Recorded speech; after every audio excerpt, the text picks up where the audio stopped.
Except for Pachyra, which has a unique chromosome base number, genera have not been proposed for the other American groups of species. Ted Barkley,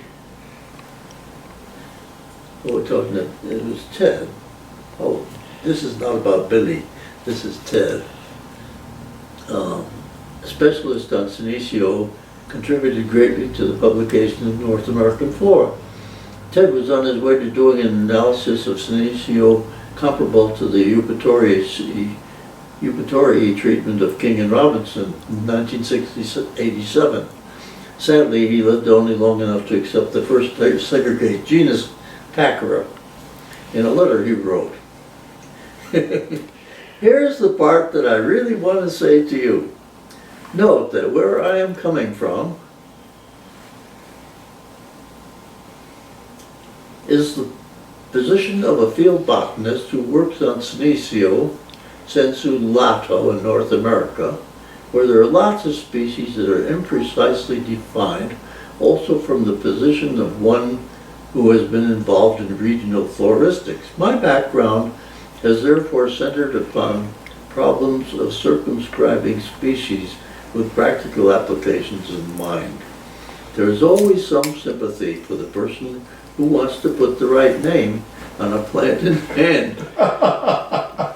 Thus, I spent time, this is in the flora I've published.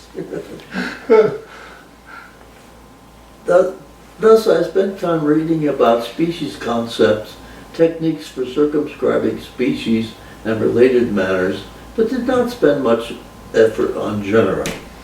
Heck, was that the scheme developed by G. Bentham fundamentally adequate for all practical purposes?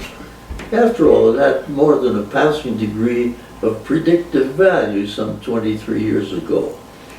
My friend and colleague at the University of Colorado, 1 W.A. Weber, began publishing papers that advocated breaking up our historically accepted genera into smaller pieces, which in some measure paralleled the genera of the old New York Botanical Garden botanists, Rydberg, Small, etc., and the work of the Leningrad crowd. Quite honestly, my thoughts were, ye gods, why? Nowhere, or at least, this is a wonderful letter. It is. Nowhere, or at least nowhere that I had run across, did you ever really state why you felt that the genera that you chose to recognize were botanically to be preferred over recognizing sections or subsections, subgenera, etc., of large and inclusive genera. These notions were not well articulated until the weight of cladistic thinking had settled upon us. But somewhere you intuitively grasped the idea that genera should be justifiable collections of like species. You saw that in order to develop an understanding of geohistorical events in floristic history that reflects this knowledge, it's necessary to identify the clades by which evolution has occurred. The way to do this so that it's clear to all is to treat the evident clades as genera. Why not? In the field and herbarium, we all understood the sections as evolutionary clades, and we spoke of them as the oreads and the palmaterioids, etc. And in fact, we were psychologically treating them as genera before we did so in fact. But you, sire, are, as far as I know, the first one in North American botany to grasp this point and to do your botany accordingly.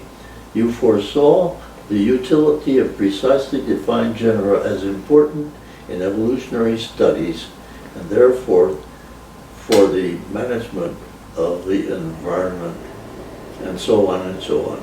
But it takes a while for the rest of us to catch up on what you were doing.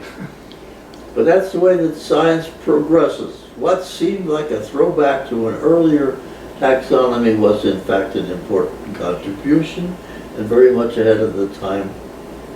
And it is neat that I am able to tell you so. The above paragraph is a jumble with some rhetorical gaffes and creative spellings, but it scribbled as I It is as scribbled as I conceived it. I should synthesize a paper on the coming of the precise modern genera concepts in American taxonomy. Rydberg, Small, and their contemporaries had some good notions.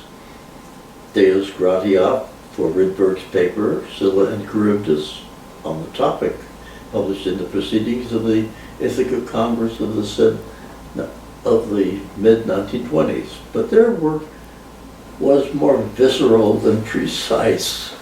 You are among the very, very few who are linear antecedents of the forthcoming generic concepts. Carry on.